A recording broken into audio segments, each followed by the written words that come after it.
Released almost 20 years ago, Jeepers Creepers is a classic horror movie, and it's even spawned 2 sequels. Like any good scary film, it can still induce hair-raising fear years later, so here's a recap on what makes it one of a kind.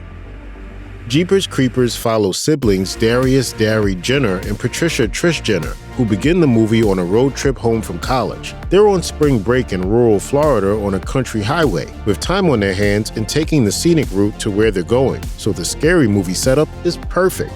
Unfortunately for Darry and Trish, they don't take the quicker way home, which means they cross paths with a mysterious demonic creature. Before they know it, a rusty, ominous-looking truck starts tailgating Darry and Trish. It's a subtle nod to another ominous truck that made its appearance in the 1971 Steven Spielberg-directed TV movie Duel. In that movie, star Dennis Weaver was in the sights of an unseen driver behind the wheel of a massive, dangerous Peterbilt 281. In the case of Jeepers Creepers, the audience finds out pretty quickly that the driver of this truck is a strange creature called the Creeper. He's not human, and he can fly fast, which we find out after Trish starts questioning his movements. Wondering how someone can loot their car and get back and forth to the church where the creeper keeps his victims in such record time, Trish eventually takes a guess. Maybe he can leap tall buildings in a single bound. Yes, the creeper can fly. Unlike many movie monsters though, the creeper doesn't just come out at night. He not only drives, but also appears to do his business during all hours of the day. Darry and Trish first see the creeper dumping bodies at the abandoned church that's conveniently located in plain view of the road. Not only do they see this strange figure unloading corpses into a large pipe that sticks out of the ground, but they get a clear, full frontal shot of the creeper after he spots them watching him. In most monster movies, the monster doesn't usually fight on equal terms. Monsters stick to their strengths. Vampires, for example, do their monster mashing at night, and for obvious reasons, as sunlight is one of their biggest weaknesses. However, the creeper doesn't have that limitation. He isn't afraid to roam free and wreak havoc during the daytime. After the creeper sees Darry and Trish watching him, he proceeds to get in his truck and chase after them. He rams into their car several times until their vehicle goes off the side of the road, and then he speeds off into the distance. At this point in the movie, the creeper is only trying to scare the siblings, so they could have presumably gone on their way mostly unscathed. But Darry decides to be a hero. Darry convinces his sister to go back to the church to see what the creeper is throwing down the pipe. After all, blood-stained sheets that are shaped like human bodies could be anything, right? Wrapped in a sheet. Wrapped and roped in a sheet. Wrapped and roped in a sheet with red stains on it. Darry hears something coming from the pipe, so he has his sister hold his feet as he tries to get a better view of what lurks below. He sees rats and freaks out. Trish lets go of his legs and he falls into the pipe, finding an underground tomb filled with bodies and one poor victim who's still barely alive, but on his way out. I found our body. You what? I found our... Ah! Jesus! It's the creeper's hideout, also referred to as the House of Pain. Instead of helping Darry find a way out, Trish does as he orders and leaves him to fend for himself so she can try to flag down a passing car. But against all odds, Darry makes it out, their car starts, and they drive away. Even at this point, Darry and Trish could probably have left this freaky town and called for help once they were out of harm's way. But Darry, of course, wants justice for the lifeless victims he's found, so they go to a nearby diner to contact the authorities. This unfortunately gives the creeper more time to find out that someone discovered his lair, with all signs pointing to Darry and Trish. It also leaves the door open for the creeper to discover that Darry and Trish are in possession of something he needs.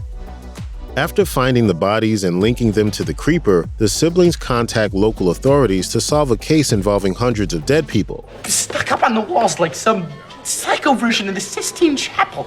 As they get in deeper, Darry and Trish actually take pretty logical steps to deal with the monster. And that's saying something for a horror movie, a genre that routinely sees the characters do the exact opposite of what they should do.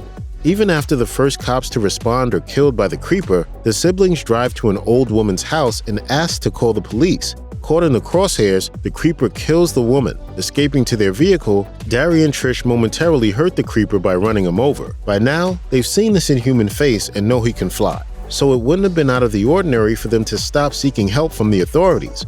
And typical horror movie logic dictates here that Darry and Trish go rogue without consulting the police anymore, thinking that no one else would believe their tale. I'm being chased by a guy who likes to pull tongues out of severed heads with his teeth. Is there a special extension for that? But instead, they doggedly press on and go to a police station, trying again to alert local law enforcement. This inadvertently involves them in hearing about what a lady sees in her psychic dreams. Darry and Trish first find out what the creeper is because of a random phone call. While they're in the diner, an unknown woman calls them on a payphone that happens to be right next to them. The woman somehow knows who they are and the danger that lies ahead. She tells them that if they hear the song Jeepers Creepers, they need to run away as fast as possible. Only after they arrive at the police station does the audience discover who the woman is, a psychic named Giselle Gay Hartman. Giselle tells them that the creature is an ancient being that awakens every 23rd spring for 23 days to feast on the living. The creeper eats human body parts that then become part of him, finding his victims by smelling their fear. Here's something it can smell, something that tells it if there's anything inside someone that it might like. And he's found something he wants from Trish and Darry. The creeper not only cannibalizes victims, but is also virtually impossible to kill. Case in point, Trish runs over the creeper multiple times with her car. You think he's dead? They never are.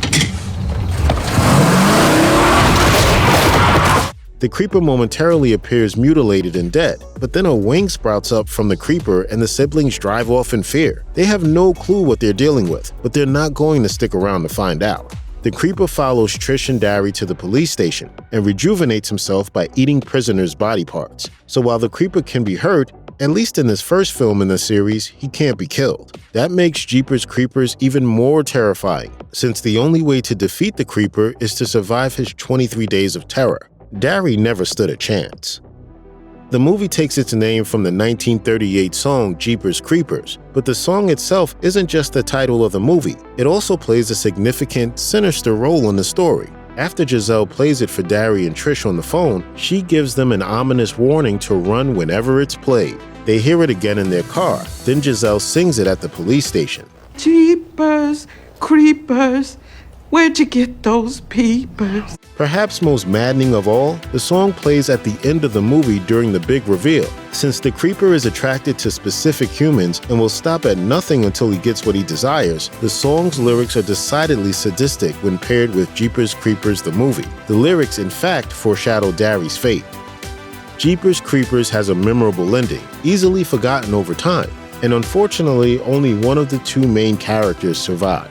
Trish, in a last-ditch effort to save her brother, tries sacrificing herself, telling the creeper to take her instead because she's stronger. The creeper contemplates her offer but then flies off into the night with Darry. Trish lives on to tell her story, but Darry perishes at the end of Jeepers Creepers in a brutal death. Darry isn't shown again until the graphic ending in which his eyes are missing. The creeper, as if he's posing for the camera, stands on the other side of Darry and looks through the holes in Darry's face. The creeper's eyes have presumably been replaced with Darry's, disturbingly making Darry's eyes appear to look through the holes of where they once were. Not only does the creeper survive the first installment, it ends on an outright sinister note, with no hope in sight. A defeated and emotionally drained Trish leaves the police station not knowing if she'll ever see her brother again. It's fair to assume that she knows she's already lost him, as there's no way of finding the creeper, and he can't be killed. And of course, the final scene of the movie features the creeper still alive and peacefully working in his new lair, now with Darry's eyes in his own head. It's no wonder Jeepers Creepers haunts people's dreams to this day. This isn't a movie you forget because of how long ago it came out, more like a movie you forget because the ending is the stuff of nightmares, and you choose not to remember. Check out one of our newest videos right here. Plus, even more Looper videos about your favorite movies are coming soon. Subscribe to our YouTube channel and hit the bell so you don't miss a single one.